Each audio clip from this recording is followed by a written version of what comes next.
10টা 38 মিনিটে নরসিংদীর মাধবদী থেকে উচ্চারিত 5.7 মাত্রার ভূমিকম্পে কাঁপল পুরো দেশ। অন্তত 10 জনের মৃত্যু, আহত শতাধিক। ঢাকার বহু ভবনে ফাটল ও হেলে পড়ার ঘটনা।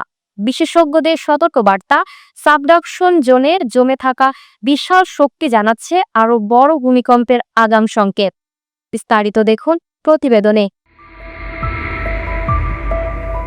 এক ভূমিকম্প কাঁপিয়ে দিয়েছে গোটা বাংলাদেশকে। শুক্রবার সকাল 10টা 38 মিনিটে অনুভূত হওয়া এই কম্পনের উৎপত্তি স্থল ছিল নরসিংদীর মাধবদীতে। রিক্টার স্কেলে এর মাত্রা ছিল 5.7। এতে অন্তত 10 জনের প্রাণহানির খবর পাওয়া গেছে। আহত হয়েছেন কয়েকশো মানুষ। রাজধানীতে হেলে পড়েছে বেশ কিছু ভবন, দেখা দিয়েছে ফাটলও। এবারের ভূমিকম্পের উৎপত্তিস্থল নরসিংদীর মাধবদী রাজধানীর বেশ কাছে, আর এটাই শঙ্কার অন্যতম বড় কারণ।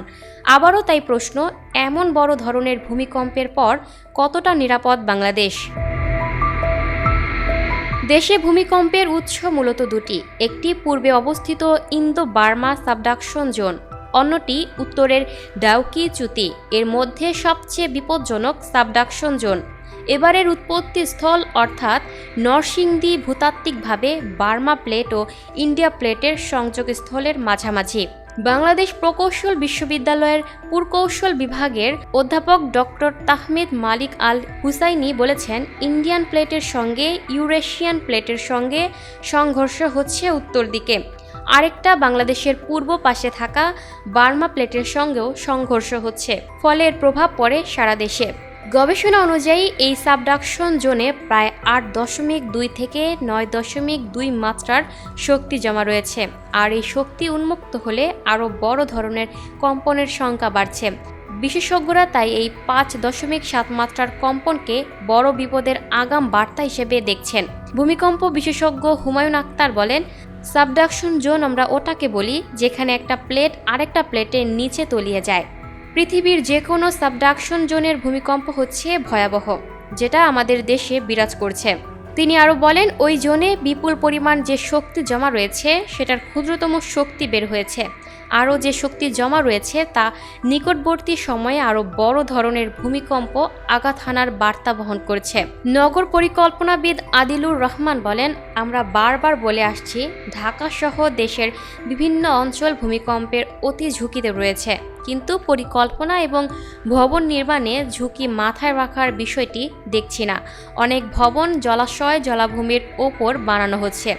ভবনগুলোর নির্মাণের মান ঠিক রয়েছে কিনা এগুলোর কোনোটাই নজরদারির মধ্যে নেই। তিনি আরও বলেন, তাদের সক্ষমতা বাড়ায়নি। গত 20 থেকে 30 বছরে যে পরিমাণ জলাশয় জলাভূমির ওপর ভবন হয়েছে, এগুলো সবচেয়ে ঝুঁকিতে থাকবে। ঝুঁকির মাত্রা জানার পরও রাষ্ট্র এটি নিয়ে কাজ করেনি। ভূমিকম্প হলে ভবন বা আশপাশের এলাকা নিরাপদ থাকবে তার সুযোগ নেই। এমনকি আশ্রয় নেয়ার মতো খেলার মাঠও নেই।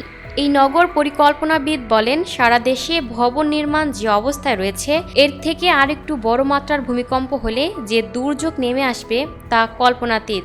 আজকের ভূমিকম্পে অনেক ভবন হেলে পড়েছে, পরবর্তীতে অল্প মাত্রার ভূমিকম্প হলে এগুলো ধসে পড়তে পারে। এটা নিয়ে কাজ না করলে আমাদের ধ্বংসযোগ্য ও বিপন্নতা ঠেকানো যাবে না। পুরান ঢাকায় ঝুঁকিপূর্ণ ভবন ধরে তালিকা হলেও কাজ করা হয়নি উল্লেখ করে তিনি বলেন, যার ফলাফল আমরা দেখতে পেয়েছি আজকে। নাগরিকদের নিরাপত্তা নিশ্চিত করার জন্য আমাদের যে ভবনগুলো অতি ঝুঁকিপূর্ণ ভবনগুলোতে ভেঙে ফেলতে হবে, যেগুলো সংস্কার সম্ভব তা ঠিক করতে তাগাদা দিতে হবে। Lucky Akhter, up to date news, Dhaka. সুপ্রিয় দর্শক, এই ছিল আপ টু ডেট নিউজের সর্বশেষ সংবাদ।